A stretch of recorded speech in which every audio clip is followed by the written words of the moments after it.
Bu sefer olayın başrolünde bir kadın var. İşte bir gün tarihin akışının değiştiği garip bir şey oluyor. Bir gün döndüğünde çocuk evde yok. Diyor ki bu Solak Ligor'da bir durum var. Bit pazarına gidiyor. Erkek kıyafetleri alıyor. Saçını kısacık kestiriyor. Hanzade bir içeri süzülüyor. Erkek kıyafeti kimse bilmiyor. Böyle o göbek taşının olduğu yere bir geliyor, bir bakıyor ki 20 tane erkek, bir de Solak Ligor, 21 kişi. O yıllarda çok üzülerek, yani içim ürpererek ve imtina ederek söylüyorum. Bir tabir var. Hamamda çalışan genç çocuklar. Bunlar sadece getir götür işi yapmıyor. Maalesef erkeklerin cinsel istismarı içinde kullanılıyor. Oğlancılık. Oğlancılık, hamam oğlan diyorlar bunlara. Aysu Hanım işte tam tarihin değiştiği nokta. Bir anne, sevgilisi dostu olan Solak Ligor ve bu kadar kriminal tipin arasında kendi çocuğunu görüyor. Odunların yanında bir balta var. Önce yanaşıyor Solak Ligor'a, baltayı boynuna vuruyor. Orada bulunan 20 erkeğe baltayla saldırıyor. Bir kadın mafya lideri 19. yüzyılın sonunda ve İstanbul'da çoğu namlı Külhan Bey'in onun korkusuyla mahalle değiştirdiği, kaçtığı ve işlerini gizli gizli yürüttüğü bir kayıt olarak Baltalı Hano'da bizim tarihimize geçmiştir.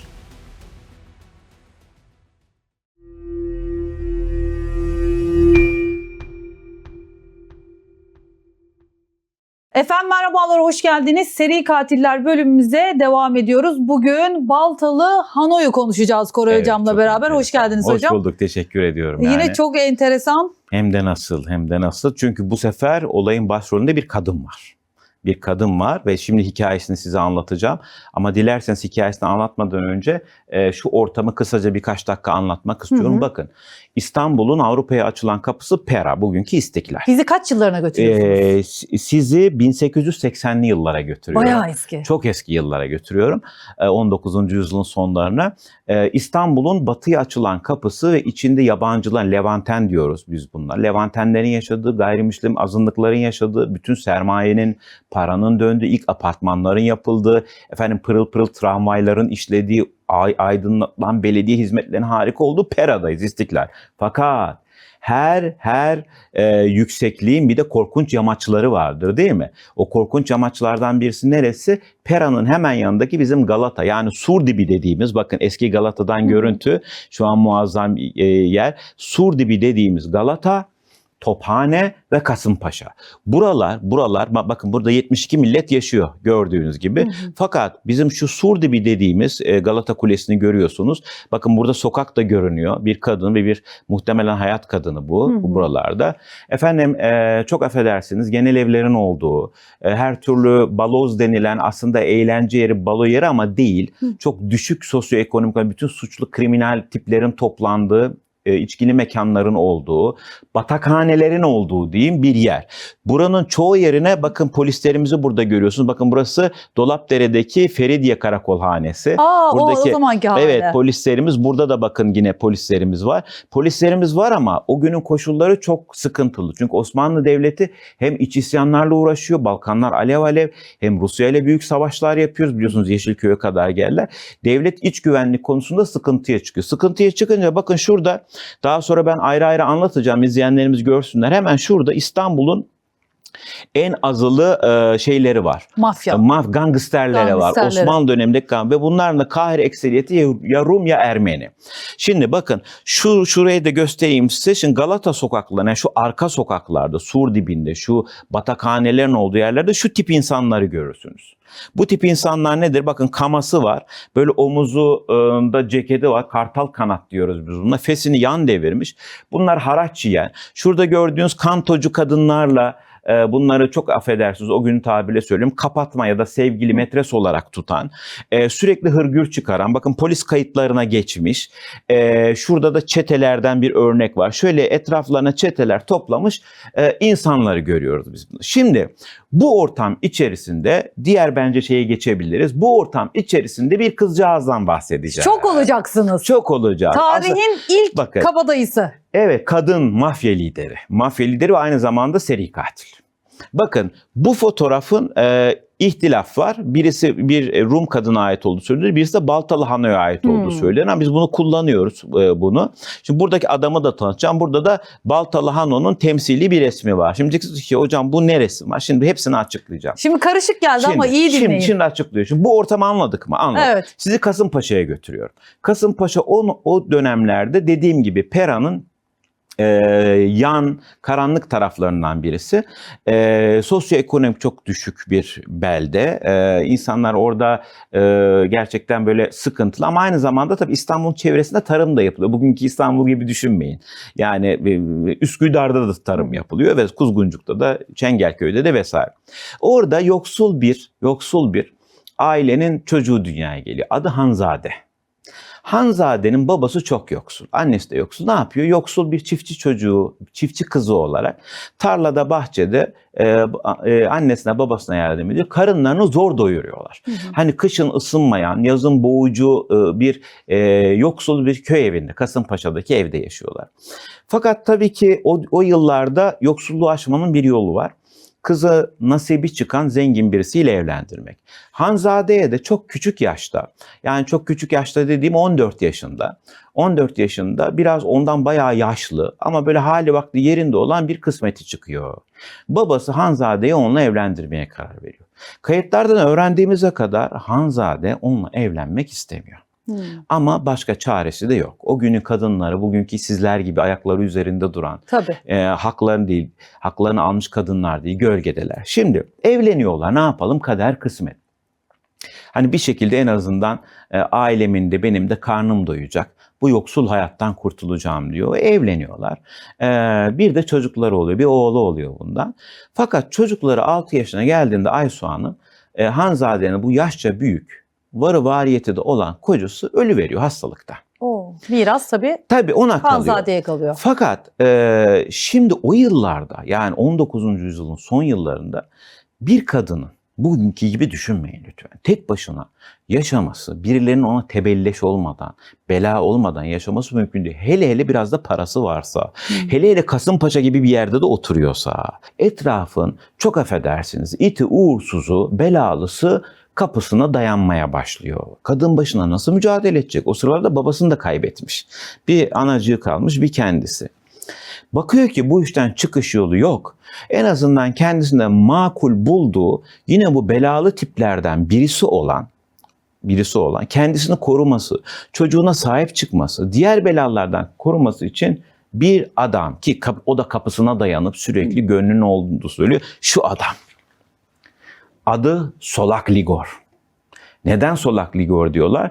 Tam Kasımpaşa'nın belalısı bu adam. Kasımpaşa'yı haraca kesen, sürekli huzursuzluk çıkaran, adı pek çok cinayete karışmış, bıçağın sol eliyle çok iyi kullanıp adam yaralayan ve cinayet işleyen birisi Solak Ligor. Yani yolda görseniz yolunuzu değiştireceğiniz belalı bir tip. Neyse, ne yapalım, Hanzade bununla evlendi değil mi? En azından diyor başımda biri olur diyor. Başımda biri olur. Öteki diyor, öteki belalı tiplerden kurtulurum. Beni korur, çocuğumu korur. Bir dost hayatı yaşamaya başlıyorlar. Her şey yolunda giderken bakın işte bir gün tarihin akışının değiştiği garip bir şey oluyor. Hanzade çocuğu, çünkü arada bu Solak Ligor diyor ki gelsin hayatı öğrensin benimle falan diyor. Ufak oğlunu da alıp gidip 12 yaşlarında artık tabii artık öyle 12 yaşlarında olmuş çocukta. Onu da yanına alıyor. Benim yanımda dolaşsın, erkek olsun, birazcık ortamı öğrensin, görsün. Burası şey diye. O da tabii makul diyor böyle. Evde çocuğunu büyütecek hali yok ya. Gidiyor fakat bir gün döndüğünde çocuk evde yok. Eve dönmüyor. Eve dönmüyor. Gidiş o gidiş. Gidiş o gidiş. Soruyor, soruşturuyor.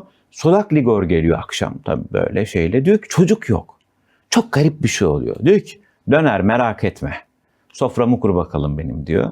Ya diyor çocuk yok. Aradım taradım, bu mahalleye gittim, öteki mahalleye gittim. Garip bir şey var.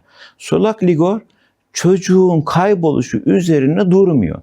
Ya tamam, merak etme, ben etrafa haber salarım diyor. Bir yerlere gitmiştir, bir yerde kalmıştır diyor. Bulunur erkek çocuk, sen bırak diyor.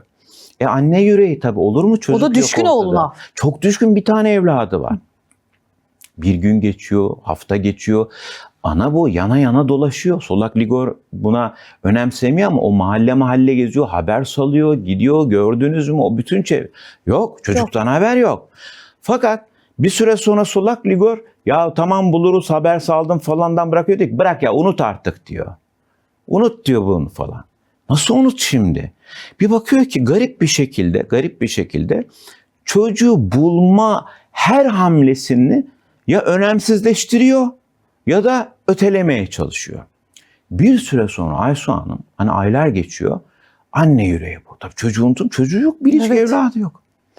Şüpheleniyor. Diyor ki bu solak ligorda bir durum var. Polise niye gitmiyor mesela? Çünkü bu belalı. Ha korkuyor tabii. Belalısı. Bu adam kriminal bir tip zaten. Bit pazarına gidiyor. Erkek kıyafetleri alıyor. Saçını kısacık kestiriyor. Çünkü Kasımpaşa, Galata falan oralarda bir kadının gece mece dolaşması öyle mümkün değil. Yani 14 yaşında evlendiyse zaten oğlu 12 yaşında, 26-27 yaşlarında. Tabii yani falan. şu 22 yaşında Genç bir falan kadın. daha genç bir kadın zaten gezemez. 30 yaşında da olsa gezemez. Tabii. Sadece hayat kadınları vesaire gece işte o şeylerde içkili yerlerde çalışan kadınlar var o dönemde. Sonra bunu takip ediyor. Bakıyor bu tabii gidiyor. Dükkanlara dadanıyor. Millete hırgür oranın haracını alıyor. O dükkana giriyor. İtiyor kalkıyor. Kimse de bir şey diyemiyor. Ben ceketi omuzunda bir adam. Artık akşama doğru bir meyhaneye giriyor. Bir güzel de kafayı çekiyor. Sallana sallana gidiyor. Sarhoş olduğu için anlayamıyor Hanzade'nin onu takip ettiğini. Oradan da birkaç sokak ötedeki bir hamama gidiyor. Hamama gidiyor. Hanzade artık hava kararmış. Dışarıda bekliyor. Dur bakalım çıkıp nereye gidecek diyor. Fakat bir türlü çıkmıyor. Eskiden de şöyle bir şey var. Hamamlar sadece yıkanma yeri değil. Aynı zamanda sosyalleşme mekanı. Bakın şurada gördüğünüz gibi işte böyle çalgı çengi olanlar da var. İşte efendim burada işte nargileleri de var. Eğlence düzenlenen de bir yer. Çıkmayınca bakın burayı iyi dinleyin. Hanzade, tabi hamamlar ışıl ışıl da değil, loş, karanlık, mumlarla falan, gaz lambalarla aydınlatıyor. Aysu Hanım, Hanzade bir içeri süzülüyor, erkek kıyafeti kimse bilmiyor. Böyle o göbek taşının olduğu yere bir geliyor, bir bakıyor ki 20 tane erkek bir de solak ligor 21 kişi. Burada hani böyle bu pis tipler bunlar da zaten keyif yapıyorlar. Ve o yıllarda çok üzülerek yani içim ürpererek ve imtina ederek söylüyorum. Bir tabir var. Hamamda çalışan genç çocuklar. Bunlar sadece getir götür işi yapmıyor. Maalesef erkeklerin cinsel istismarı içinde kullanılıyor. Oğlancılık. Oğlancılık, hamam oğlan diyorlar bunlara. Bir bakıyor kendi oğlu. Aysu Hanım işte tam tarihin değiştiği nokta. Bir anne sevgilisi dostu olan solak ligor ve bu kadar kriminal tipin arasında kendi çocuğunu görüyor. Daha 12 yaşında. Hamamlarda da külhanlar vardır. Hamamın kazanının olduğu. Külhan Bey tabiri oradan gelir. Bu ipsiz sapsızlar orada yattığı için. Orada odunlar var. Hamamın külhanına atılır. Odunların yanında bir balta var. Baltayı alıyor. Tabii bunların hepsinin kafası güzel. Ortamda karanlık. Önce yanaşıyor solak ligora.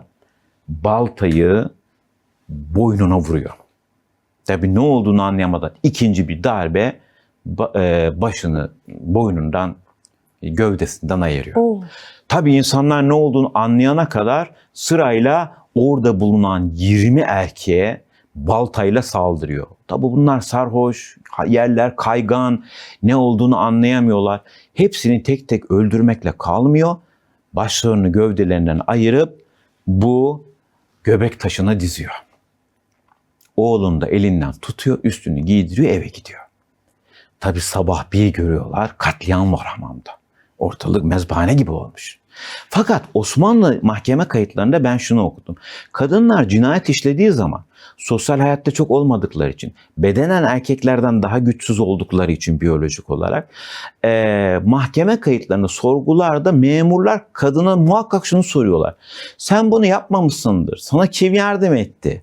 Sen bunu tek başına yapamazsın. Bunu akıl edemezsin. Senin gücün yetmez. Hatta şöyle çok bugün için hanımlar için hoş bir tabir değil ama o dönemlerde sorgu kayıtlarında şöyle var. Diyor ki nakıse-i akl Taife-i Nisa'dan olduğundan, aklı eksik kadın kısmından olduğundan diyorlar. Herkes Galata'da, Kasımpaşa'da birden bu işi Hanzade'nin yaptığını, hani yapmıştır ama ispatlayamayız diyor. Çünkü mahkemede diyor ki ya olmaz, bu kadın 21 erkeği girip erkekler hamamına nasıl girecek? Bunları baltayla nasıl öldürecek? Kafalarını nasıl kesecek? Yapmamıştı. Erkek suçlu arıyor polisler. O yıllarda da tabii iç dış olaylar çok olduğu için bunun üstüne düşülmüyor. Fakat o günden sonra Hanzade artık Hanzade değil. Oğlunu da alıyor ve şunu unutmayın. İstanbul'un kriminoloji tarihinde, Osmanlı döneminde o mekanın, o mahallenin ya da mahallelerin haracını yiyen öldürüldüğünde, boşluk oluştuğunda, onu kim öldürdüğü biliniyorsa ya da tahmin ediliyorsa patron odur. Oradaki ucuz kriminal tipler Hanzade'nin kapısında toplanıyorlar. Artık o vakitten sonra bir çete kuruyor ve onun adı Baltalı Hano oluyor. Hanzade'den Hano'ya dönüyor. Baltalı Hano. Baltalı Hano'nun adamları ve kendisi de oranın haracını yiyen tipleri kaçırıp, işkence edip, öldürüp, kafalarını kesip sokağa atıyor. Her sabah bir bakıyorsunuz falanca ünlü Külhan Bey'i ya da gangsterin kafası orada. Baltalı Hano yapmıştır. Tam 17 ay boyunca, bazıları 20 ay diyor, Kasımpaşa ve çevresinde Baltalı Hano ve çetesi terör estiriyor. Oğlu da onunla. Oğlu da çetenin başına geçiriliyor. Fakat polis diyorlar ki bu söylentiler, ya hani bu kadın yapamamıştır ama ortada suçlu da yok. Bu sefer teknik takibe alınıyor. Biraz da artık Osmanlı-Rus Savaşı falan da bitmiş. Devlet böyle az buçuk kendini toplamış. Sonra bir gün evine baskın yapılıyor ve yine birini işkence altındayken yakalanıyor. Yakalanıyor tabii, hapishaneye gönderiliyor kendisi. Burada da kesiliyor kendisi. Bu sefer kadınlar koğuşundaydı. Baltalı Hano gelmiş falan diye. Fakat mahkeme sonucunda 21 kişinin katili olduğu gerekçesiyle kurşuna dizilerek idam edilmiştir kendisi. Bir rivayet olunur ki çocuğu ondan sonra bu çetesini devam ettirmiştir. Ama bir kadın mafya lideri 19. yüzyılın sonunda ve İstanbul'da çoğu namlı Külhan Bey'in onun korkusuyla mahalle değiştirdiği, kaçtığı ve işlerini gizli gizli yürüttüğü bir kayıt olarak Baltalı Hano'da bizim tarihimize geçmiştir. Kadın kabadayısı olarak geçiyor. Bugünün mafya lideri. Aynen öyle. Çok teşekkür ederim hocam katıldığınız için. Yeni bölümde görüşmek üzere. Hoşça kalın.